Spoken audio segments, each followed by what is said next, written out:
భయంకరమైన కరువు వచ్చింది. ఆ కరువు పేరే డొక్కల కరువు. డొక్క అంటే కడుపు అని అర్థం.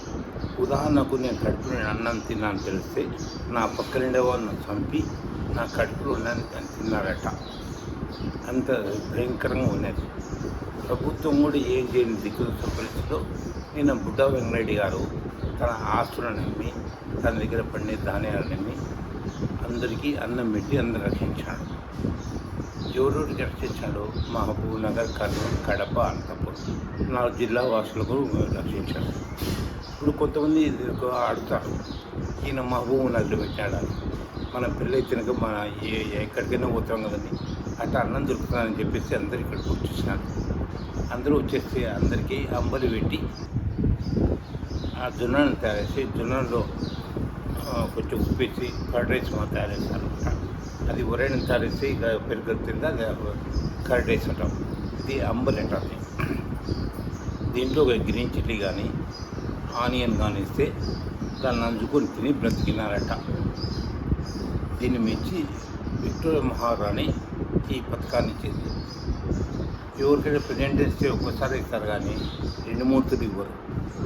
కానీ బుడ్డా వెంకరెడ్డి గారికి ఆయన 3 సార్లు ఇచ్చింది విక్టోరియా మహారాణి. మొదటిసారిగా 1866లో ఇంగ్లాండ్ నుంచి మద్రాసుకు వచ్చి పిలిపించుకొని అక్కడికి సన్మానించి డబ్బు ఇచ్చిందంట. మద్రాసు నుంచి కడపకు వచ్చేవారికి డబ్బులు అయిపోయినాయి. ఆయన ఖాళీ చేతితో ఊరికొచ్చినాడు. ఈ విషయం అమ్మకు ఇంగ్లాండ్ తెలిసింది. వచ్చే వైడూరు అన్న పథకం తీసుకొని తయారు చేసుకొని మళ్ళీ మద్రాసుకు వచ్చి ఈయన పిలిపించుకొని అది ఇచ్చింది. అది తీసుకొని ఊరికి వచ్చినాడు. కొద్ది కాలం అది దొంగలెత్తకపోయినారో లేకపోతే ఎవరికైనా దానం చేసినాడో ఆ పైన పరమాత్మ తప్ప వేరే వాళ్ళకి. ఈ విషయం మళ్ళీ అమ్మకు విక్టోరియా మహారాణి తెలిసింది. ఆ అమ్మ ఏం చేసింది, ఇంగ్లాండ్ నుంచి మరో కొద్ది కాలానికి మద్రాసుకు వచ్చి అది ఈ 3వదిగా ఇచ్చి దీని సేఫ్టీ కోసం ఊళ్ళో పోలీస్ ఏర్పాటించింది. అది దాని యొక్క చరిత్ర. 2000 జననం 1822. ఆయన 1900 డిసెంబర్ 31 పరమపదించినాడు.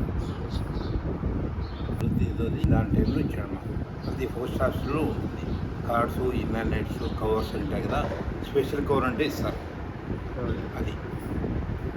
అది ఆ కవర్లో మనం లెటర్ రాసి దాంట్లో పెట్టేసి స్టాంప్ వేసి 2 అడ్రస్ వస్తే ప్రపంచంలో ఏ దేశాలకు పోతుందట.